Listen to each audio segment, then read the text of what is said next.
kataasan, siya'y papurihan, Diyos ng lahat o papuri. Sa kaitaasan, siya'y papurihan, ngayon at magpakailanman. Umawit ang daigdigan, lahat ng naroon.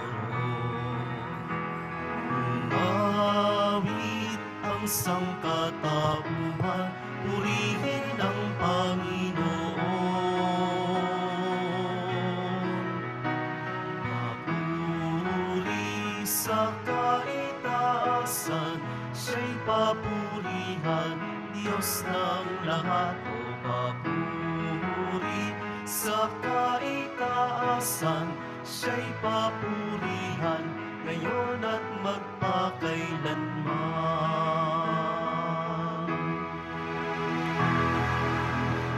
Sa ngalan ng Ama at ng Anak at ng Espiritu Santo, Amen.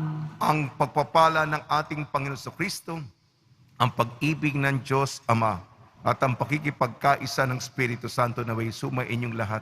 At sumaiyo rin. Nagpapasalamat po tayo sa ating Panginoong Kristo sa mga biyayang ipinagkaloob niya kahapon sa kanyang kapistahan. Lubos na mawain at mahabagin ang Poong Senyor. Marami ang mga humihingi ng mga dasal, katuparan ng kanilang mga hinihiling sa ating Poong Senyor. Tayo po bilang isang komunidad ay nagkakaisa. Kahit na ba natapos na po kahapon, 9 ng Enero ang ating pagdiriwang, patuloy po tayo, nag-uumapaw pa ang mga petisyon, kahilingan ng ating mga kapwa Pilipino. Mga kapatid, aminin po natin ating mga kasalanan upang tayo maging marapat gumanap sa banal na pagdiriwang. Inaamin ko Sa makapangyarihang Diyos at sa inyo mga kapatid, na lubha akong nagkasala sa isip, sa salita at sa gawa at sa aking pagkukulang. Kaya'y sinasamo ko sa mahal na Birheng Maria, sa lahat ng mga anghel at mga banal, at sa inyo mga kapatid, na ako'y ipanalangin sa Panginoong ating Diyos. kaawaan tayo ng makapangyarihang Diyos. Patawarin tayo sa ating makasalanan at patnubayan tayo sa buhay na walang hanggan. Amen. Panginoon, kaawaan mo kami.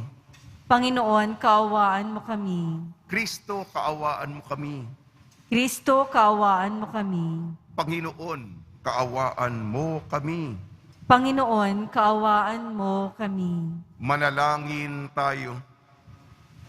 Ama naming makapangyarihan, ang iyong dumadalanging sambayanan ay matapat mo nawang lingapit subaybayan upang makita naming ang dapat gampanan at para rito'y magkaroon kami ng kakayahan sa pamamagitan ng Kristo kasama ng Espiritu Santo magpasawalang hanggan.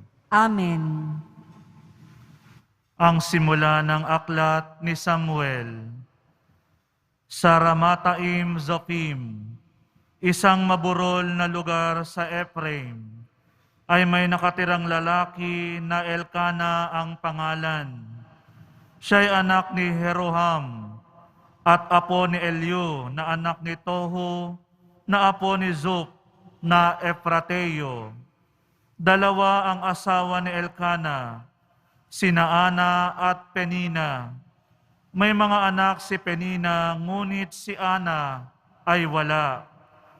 Taon-taon pumupunta si Elkana sa Silo upang sumamba sa Panginoon, sa lugar na pinaglilingkuran ng mga anak ni Eli, na sina Ofni at Pinis, bilang mga saserdote. Tuwing maghahandog si Elkana, binibigyan niya ng tig-iisang bahagi si Penina at ang mga anak nito. Ngunit kay Ana, bagamat mahal niya, ay isang bahagi lamang ng handog ang ibinibigay niya sapagkat wala itong anak. Dahil dito, lagi siyang tinutuya ng karibal niyang si Penina. Ito'y ginagawa ni Penina taon-taon, tuwing pupunta sila sa bahay ng Panginoon. Labis naman itong dinaramdam ni Ana, ano pat naiiyak siya at hindi makakain. Kaya't nilalapitan siya ni Elkana at tinatanong, Ana, bakit umiiyak ka na naman? Ayaw mong kumain. Bakit ka ba ganyan? Mahalaga pa ba sa iyo ang 10 anak kaysa akin? Ang salita ng Diyos.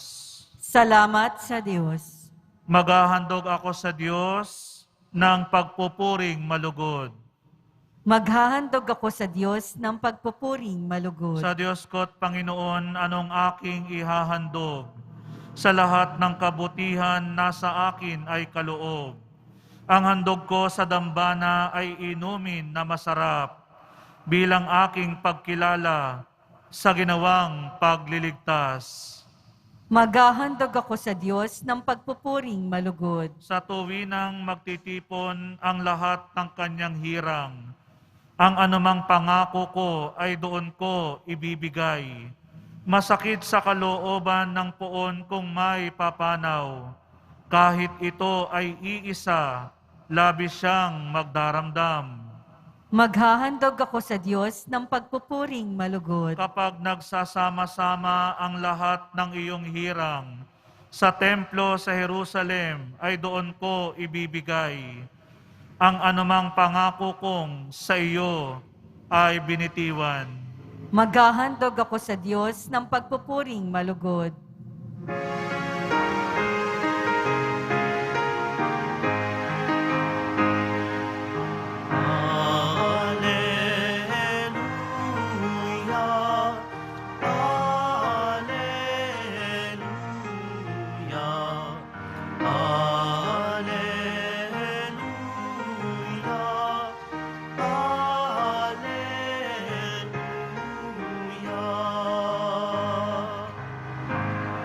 Diyos ay maghahari na, talikdan ang tanang sala, manalig sa balita niya. Alleluia, Alleluia,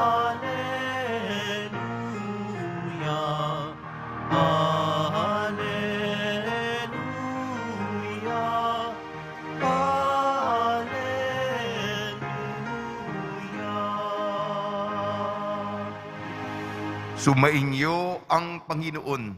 At sumaiyo rin. Ang mabuting balita ng Panginoon ayon kay San Marcos. Papuri sa iyo, Panginoon. Pagkatapos dakpin si Juan, si Jesus ay nagtungo sa Galilea at ipinangaral ang mabuting balita mula sa Diyos. Dumating na ang takdang panahon at malapit ng paghahari ng Diyos. Pagsisihan ninyo talikdan ang inyong mga kasalanan at maniwala kayo sa mabuting balitang ito. Samantalang naglalakad si Jesus sa tabi ng lawa ng Galilea, nakita niya ang magkapatid na Simon at Andres na naghahagis ng lambat. Sila'y mangingisda. Sinabi ni Jesus, "Sumama kayo sa akin at kayo gagawin kong mamalakaya ng tao." Pagdakay, iniwan nila ang kanilang lambat at sumunod sa Kanya. Nagpatuloy siya sa paglakad at sa di kalayuan ay nakita niya ang magkakapatid na Santiago at Juan, mga anak ni Zebedeo. Sila'y nasa kanilang bangka at naghahayuma ng mga lambat. Tinawag din sila ni Jesus at sumunod naman sa Kanya. Iniwan nila ang bangka sa kanilang ama kasama ang mga taong upahan. Ang mabuting balita ng Panginoon. Pinupuri ka namin, Panginoong Hesukristo. Binabati po namin kayo sa pagpapala, pagbibindisyon, pagbibiyaya, pagkakalob ng napakaraming grasya mula sa ating butihing Panginoong Hesukristo. Nagpapasalamat po ako sa inyo, sa inyong partisipasyon sa inyong pakikilahok. Marami po ang mga nagbigay ng mga petisyon, ng mga kahilingan. Alam po naman natin tayong mga deboto ay lumalapit sa Senyor sapagkat may mga sitwasyon sa ating buhay na ang Panginoong Jesus lamang, ang poong Jesus Nazareno, siya lamang ang makakapagbigay sa atin ng paggaan sa ating mga mabibigat na dinadala. Nasa karaniwang panahon na po tayo. Kahapon po sa kapistahan ng pagbibinyag sa Panginoon ay katapusan na po, konklusyon ng napakaganda at napakahiwagang panahon ng Pasko. Ngayon ay panahong ordinaryo, karaniwang panahon. Kaya nga ang kulay ng aking kasuotan ay kulay berde, kulay luntian, ordinaryong panahon tayo. Ang ating unang pagbasa, unang aklat ni Samuel. Ang ating mga pagbasa ngayon ay ukol sa pagtawag.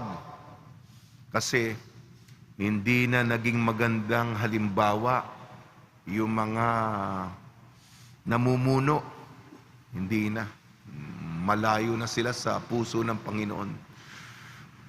Hinirang ng Diyos si Samuel, bagamat ang kanyang mga magulang ay matagal nang walang anak. Si Samuel ang hinirang, pinili ng Diyos upang sariwain itong kaugnayan ng kasunduan ng Israel sa kanyang Diyos. Siya ay isang propeta, isang hukom. Huling sa mga hukom at siya'y pipili doon sa unang hari ng Israel. Ayun, mahabang kasaysayan, pero pagtawag. At si Samuel, ang kanyang tugon, Panginoon, naririto ako, tumudugon ako sa inyo. Gayon din sa ating ebanghelyo ayon kay San Marcos, sa pangangaral ni Jesus ng mabuting balita, kailangan niya ng mga katulong, mga asistente. Pinili niya si Simon Pedro at ang kanyang kapatid na si Andres, gayon din ang magkapatid na si San Juan at si Santiago, na mga mangingisda, at inaayos nila ang kanilang lambat. Iniwan nila ang kanilang pagiging mangingisda. Hindi sila manghuhuli ngayon ng isda kung hindi ng tao para mapalapit sa kaharian ng Diyos. Mga kwento ng pagtawag. At sila'y tumugon. Iniwan nila ang lahat. Nagtiwala sila sa Panginoon. Ito po ang maging pananaw natin, ugali natin na magtiwala. Tinawag tayo ng Diyos. Personal kang tinawag. Opo, Panginoon, naririto ako, ang inyong abang lingkod. Hindi po ako perpekto, makasalanan po ako, pero ako'y tinawag ninyo, ako ba'y tutugon. Sapagkat sa pagtugon ko po sa inyo, makikita ko yung aking sarili, makikita ko yung aking misyon, makikita ko yung aking layunin sa buhay. At magiging ganap ang pagkatao ko sa pagtupad ng inyong misyon para sa akin. Yan ang mga magagandang halimbawa sa atin ni Samuel sa unang pagbasa, at sa ating ebanghelyo ang pagtugon ni San Pedro, kapatid niyang Andres, San Juan at saka si Santiago. Pagnilayan po natin ito sa tulong ni Maria, ni San Jose, nawa po ay tayo na tinatawag ng Panginoon, tumugon po tayo. Ang ating, katulad ng mga dati kong sinasabi, ang ating pag-oo, buo, bukal, at bukas.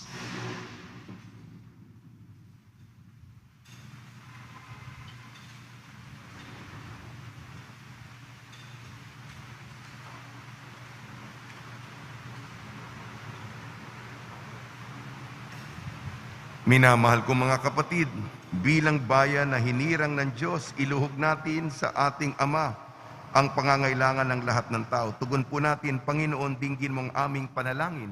Panginoon, dinggin mo ang aming panalangin.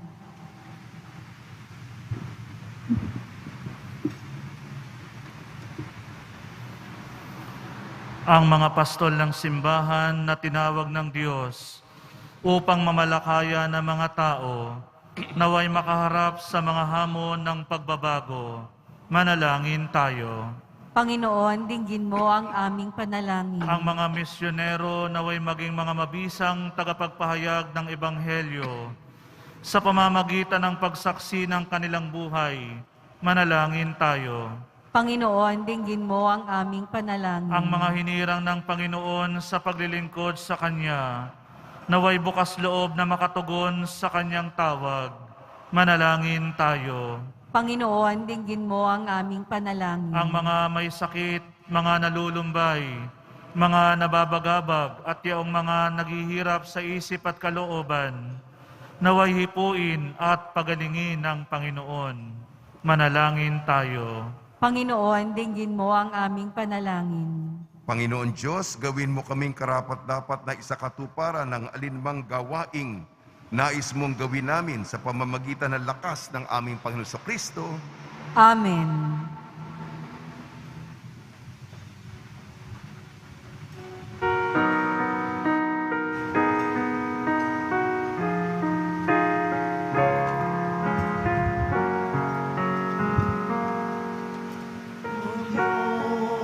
Diyos, awang di mabilang, tanggapin mo, yaring aming alay. Gawin ito bilang tanda ng aming kaligtasan. Narito, O Ama, alak at tinapay, bunga ng lupa at ng aming paggawa.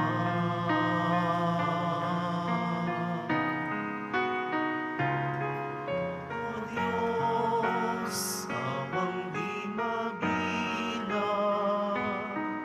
tanggapin mo, yaring aming alay. Gawing alaala ng pagkamatay, muling pagkabuhay ni Jesucristo. Narito, O Ama, alak at tinapay, bunga ng lupa at ng aming paggawa.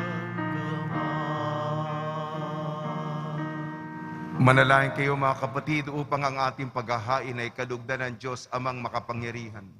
Tanggapin nawa ng Panginoon itong paghahain sa iyong mga kamay, sa kapurihan niya at karangalan, sa ating kapakinabangan at sa buong sambayanan niyang banal.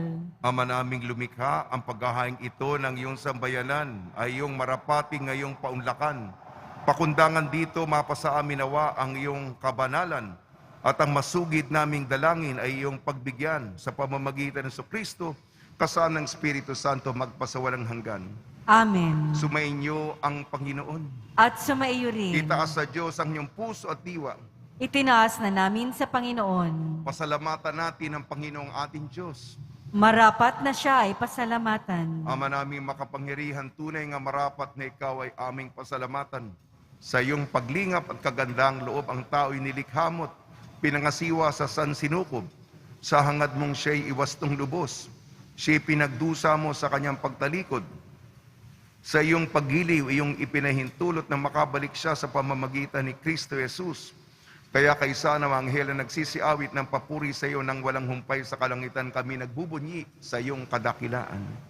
Santo, Santo, Santo, Panginoong Diyos ng mga hukbo, napupuno ang langit at lupa ng kadakilaan mo, o sana sa kaitaasan.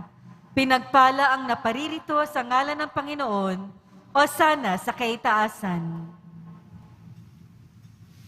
Ama namin banal, ikaw ang bukal ng tanang kabanalan. Kaya sa pamamagitan ng Espiritu, gawin mong banal ang mga kaloob na ito upang para sa amin maging katawan at dugo ng aming Panginoong Jesucristo. Bago niyang pinagtiis ang kusang loob na maging handog, hinawakan niya ang tinapay, pinasalamatan kanya, pinaghati-hati niya yun. Iniabot sa kanyang malagad at sinabi, tanggapin ninyong lahat ito at kanin. Ito ang aking katawan, inihahandog para sa inyo.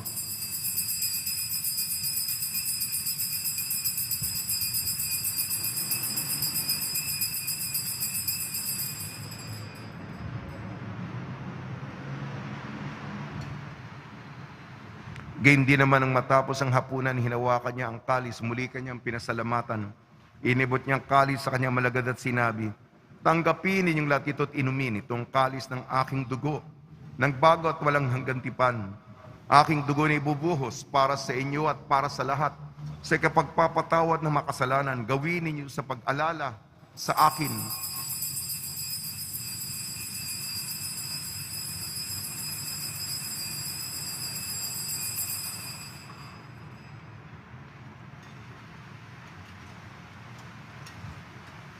Ipagbunyi natin ang misteryo ng pananampalataya. Si Kristo'y namatay, si Kristo'y nabuhay, si Kristo'y babalik sa wakas ng panahon. Ama, ginagawa namin ngayon ang pag-alala sa pagkamatay at muling pagkabuhay ng iyong anak. Kaya't inialin namin sa iyong tinapay na nagbibigay buhay at ang kalis na nagkakaloob ng kaligtasan. Kami nagpapasalamat dahil kami minarapat na tumayo sa harap mo para maglingkod sa iyo. Isinasamo namin kami magsasalo-salo sa katawan at dugo ni Kristo ay mabuklod sa pagkakaisa sa pamamagitan ng Espiritu Santo. Ama, lingapin mo yung simbahang laganap sa buong daigdig. Puspusin mo kami sa pag-ibig kaysa ni Francisco na aming Papa at ni Jose na aming Obispo at ng Tanang Kaparian. Alalahanin mo rin ang mga kapatid namin na himlay na may pag-asang sila'y muling mabubuhay, gayon din ang lahat ng mga pumanaw. Ipagdasal po natin ang lahat ng mga yumao sa kapanahunan ng pandemya. Kaawaan mo at pagdapating kaming lahat na makasalo sa iyong buhay na walang wakas, kaysa ng mahal na Birheng Maria na ina ng Diyos, ng kabiyak na puso niyang si San Jose, kaysa ng mga apostol, San Aloysius Gonzaga, San Sebastian, San Lazaro, San Roque, ni San Juan Bautista at ng lahat ng mga banal na namuhay dito sa daigdig ng kalugod-lugod sa iyo. May pagdiwang nawa namin ang pagpupuri sa ikararangal mo sa pamamagitan ng anak na aming Panginoong Jesucristo. Sa pamamagitan ni Kristo, kasama niya at sa Kanya ang lahat ng parangal at papuri ay sa iyo, Diyos amang makapangyarihan, kasama ng Espiritu Santo, magpasawalang hanggan. Amen. Sa tagubili naman nakakagaling na utos sa turo ni Jesucristo ng Panginoon natin na Diyos, ipahayag natin ang lakas loob. Ama namin, sumasalangit ka, sambahin ang ngalan mo, mapasa amin ang kaharian mo, sundin ang loob mo dito sa lupa para ng sa langit. Bigyan mo po kami ngayon ng aming kakanin sa araw-araw, at patawarin mo kami sa aming mga sala, para ng pagpapatawad namin sa nagkakasala sa amin. At huwag mo kaming ipahintulot sa tukso, at iadya mo kami sa lahat ng masama. Hiniling namin kami iadya sa lahat ng masama. Pagkalooban ng kapayapaan, araw-araw iligtas sa kasalanan at ilayo sa lahat ng kapahamakan. Samantalang aming pinananabikan ang dakilang araw ng pagpapahayag ng tagapagligtas naming si Jesucristo. Sapagkat iyo ang kaharian at ang kapangyarihan at ang kapurihan magpakailanman. Amen. Panginoon Jesucristo, sinabi mo sa iyong mga apostol, kapayapaan ang iniiwang sa inyong aking kapayapaan ang binibigay ko sa inyo. Tungyan mo ang aming pananampalataya at huwag ang aming mga pagkakasala. At pagkalooban mo kami na kapayapaan at pagkakaisa yun sa iyong kalooban kasama ng Espiritu Santo magpasawalang hanggan. Amen. Mga kapatid, mga kaibigan, sumainyo po ang kapayapaan ng ating Panginoon. At sumayo rin. Magbigayan po tayo ng kapayapaan sa isa't isa. Kordero ng Diyos na nag-aalis ng mga kasalanan ng sanlibutan, maawa ka sa amin. Kordero ng Diyos na nag-aalis ng mga kasalanan ng sanlibutan, maawa ka sa amin. Kordero ng Diyos na nag-aalis ng mga kasalanan ng sanlibutan, ipagkaloob mo sa amin ang kapayapaan. Ito ang kordero ng Diyos, ito nag-aalis ng kasalanan ng sanlibutan, mapalad ang mga inayayahan sa kanyang piging. Panginoon, hindi ako karapat-dapat na magpatuloy sa iyo, ngunit sa isang salita mo lamang ay gagaling na ako.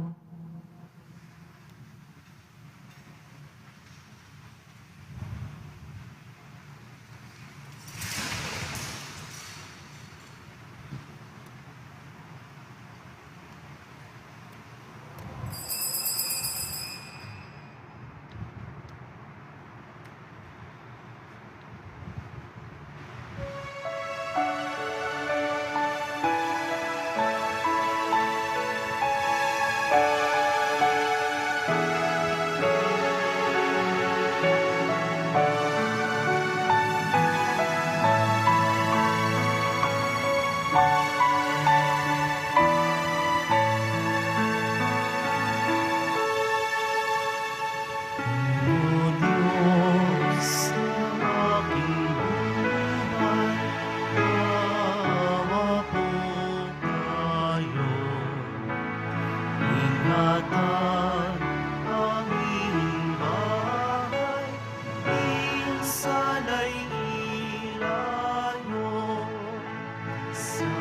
Salamat sa pamilya, sa kaibigan, kaloob na biyaya, nawa'y walang hanggan.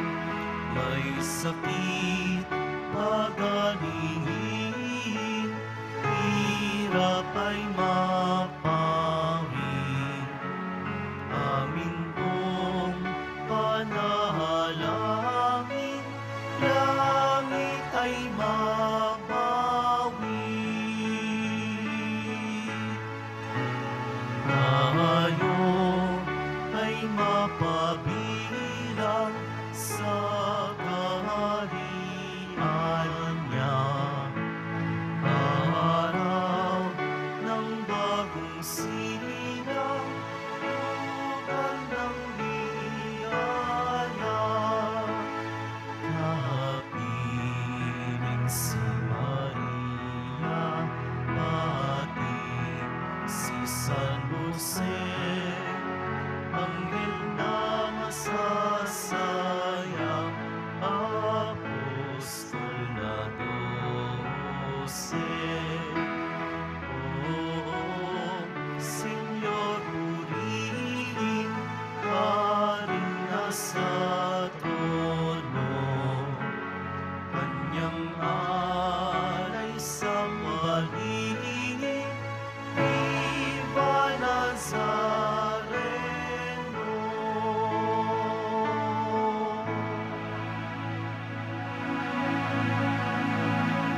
Manalangin tayo. Ama namin mapagmahal, hiniling namin kami pagbigyan, pakundangan sa iyong dulot na pakikinabang. Ipagkalo mong ikaw ay aming paglingkuran sa pamamagitan sa Kristo kasama ng Espiritu Santo magpa sa walang hanggan. Amen. Magbabasbas sa mga deboto ng kanilang mga kahilingan at dasalan. Mahal na pong Jesus Nazareno, iniyag mo sa pamamagitan ng krus ang walang maliw na pag-ibig ng Diyos sa sangkatauhan. Pakinggan mo ang kahilingan niyo ang na nagsusumamo sa iyo. Makamtanawa nilang inyong katugunan at tanggapin ang kasagutan na may utang na loob na tinatanaw. Basbasan din po niyo mga daladala nila mga imahin at dasalan sa pamamagitan ng bendisyon ito naway maalala ng mga pangako sa binyag na ikalang ibig at paglilingkuran bilang Panginoon magpasawalang hanggan. Amen. Sumainyo ang Panginoon At sumayo rin. at pagpalain kayo ng makapangyarihan Diyos, Ama, Anak at Espiritu Santo. Amen. Taglayin po ninyo sa inyong pag-alis ang kapayapaan ni Jesucristo. Salamat sa Diyos.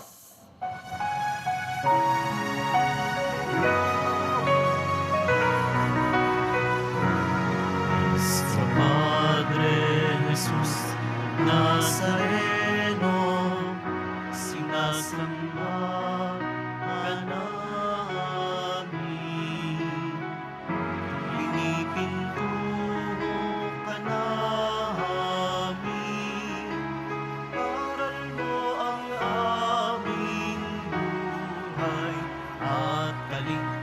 San, nuestro Padre Jesús Nazaret.